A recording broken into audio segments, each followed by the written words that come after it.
There's cars in GTA that I think you shouldn't buy. There are a few in GTA, and here's my list. This is my list cars I think, in my opinion, you should not buy. The Buffalo EBX. I tried to not make this list indulged with EVs, but there are a few on the list. Like the Buffalo EBX, it's kind of cool, like they based it off the new EV Daytona, but in reality, I don't know if it's me because I'm based in the UK, I'm a bit naive. Like, it's a muscle car that's an EV in the first place. In real life, to me, this car's like makes no sense. Like, to legislation, it may make sense. For the future, it may make sense. But what's the point of that muscle car? And then they brought it to GTA 5. And I'm not gonna lie, they did quite a good job. They made their own features. They made that kind of aero front end. They made the light bar. It actually looks okay. Definitely nowhere near as good as the Hellfire. But 2.1 million for this?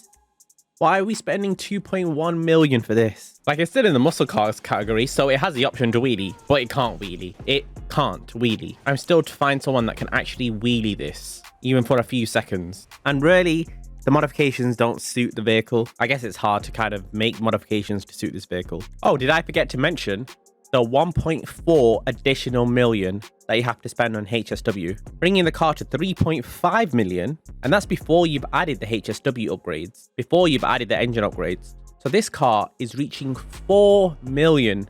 4 million for an EV Dodge. To me, it seems so silly. You're not getting anything special with this vehicle. It's just a fast EV that looks like the new Daytona. And it's another car which pulled out at the start when it came out, but I don't use anymore. I will be surprised to find one person in the comment section trying to stick up for the Buffalo EBX. Like, I will be surprised. The Panther. Now, I thought I'd be a bit biased because I'm not really fond of the Alpine in real life. But in real life, there's no doubting that the actual Alpine is such a good track vehicle. A good modern day, fast, lightweight track vehicle. And it's relatively cheap as well in real life, but not in GTA.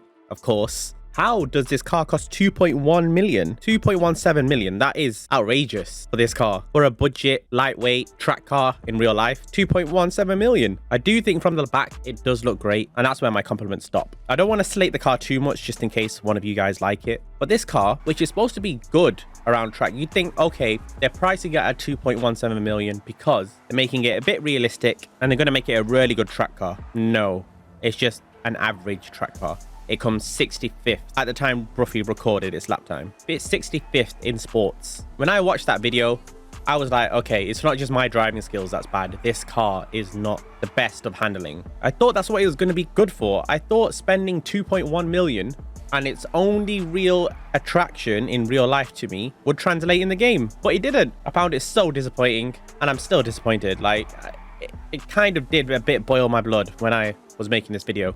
The I-Wagen. I-Wagen is another EV that's on this list. Costs 1.72 million. It's actually on discount right now. So making this video, I'd say is a bit more worth it now. 1.2 million for this week. But I think this car just sells you on it looking like the e-tron Q5. And it does look very similar too. But the modifications, this car just looks way better stock. You've got modifications that are don't suit an EV. And to be fair, this car is really good handling for an SUV, but it's really got no unique factor, nothing that makes it interesting, and that's why it just sits in your garage. It just looks realistic, and that's it. Now the Champion. If there's any car that I'm going to get a bit of lash for in this video, it's going to be this car. I think a lot of people love the Champion. To be fair, it is a great looking car, minus the fact that I've got a big plate at the back that's warped and the lettering is large on this supercar. Like, number plates are supposed to be discreet on a supercar, and in this car, it's like big and oblong, like it's a Japanese import or something. Minus that, the outrageous price of 2.8 million trade price and 3.75 million buy it now price. It's an Armani Tech vehicle, and the only thing it really offers, silic mines, armor plating, then you have the option of remote control unit, missile lock on Jano, which is the best thing, but that costs 400,000, 150 for the armor plating, and 135,000 for the proximity mine, the slick mine. You actually get to a big sum if you don't buy the non-trade price. You're like looking at 4.3 million, 4.4 million for a car that is actually not that fast. There's a lot more cars that are faster. If you watch my drag race video, this car gets obliterated. It is just stupid.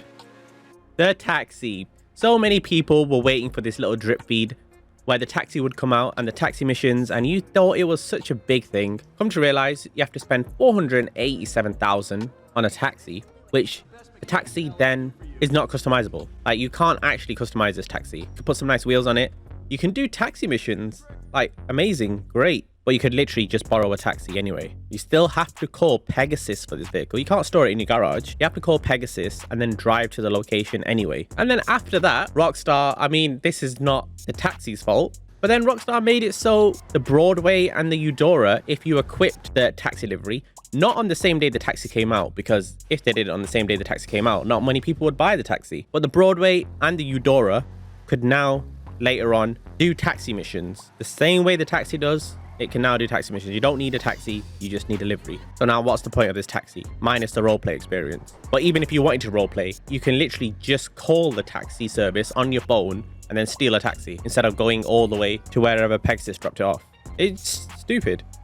The Journey 2, what a unique vehicle. I mean, it's not unique, you count the Journey, but this is one that you can modify. This is something that you don't think Rockstar can bring, but I'm putting it on the do not purchase list. This has a price of 790,000 or a trade price of 592,000. When you consider what this vehicle is, it's a camper van which you can give like a Breaking Bad theme with, and that's all it's good for. The first time you use it, you will have a bit of fun with that wonky suspension, and then you'll realize, okay, that's it. That mood only strikes once. Like, you don't want to pull it out again just to have that type of fun. Like, when I first got this car, I was having fun with this wonky suspension. I thought I was going to have fun with it all the time. Come to realize, yeah, it's more of an in-the-moment thing. And I've just spent 790,000 on a camper van that you can only put liveries on and only change the color of. Yeah. What? Hella's putting the Comet S2 on the list? Like, how can there be one variant of the Comet S2, which is my favorite car, and then another variant of the Comet S2, which is one you shouldn't buy? Well, that is the reason. The Comet S2 is so good, has so many benefits, that has so many modifications, and then when you get to the S2 Cabrio, you're losing a lot of it. First of all, you're paying more for the Comet S2 Cabrio. You're paying 1.8 million. And for the Comet S2, you got a trade price of 1.4 million. And the Los Santos Tuners cars, which was the Comet S2, came with the vehicle stance options. You could actually stance the vehicle and in the interaction menu. And that was a unique thing. That was so cool. And it's still cool to this day. Again, yeah, I don't understand why Rockstar are doing this for a few cars and then leaving it out for the rest of the cars in the game. But yes, my theory is a test for GTA 6. But yeah, you're basically paying more for the Comet S2 Cabrio than the Comet S2.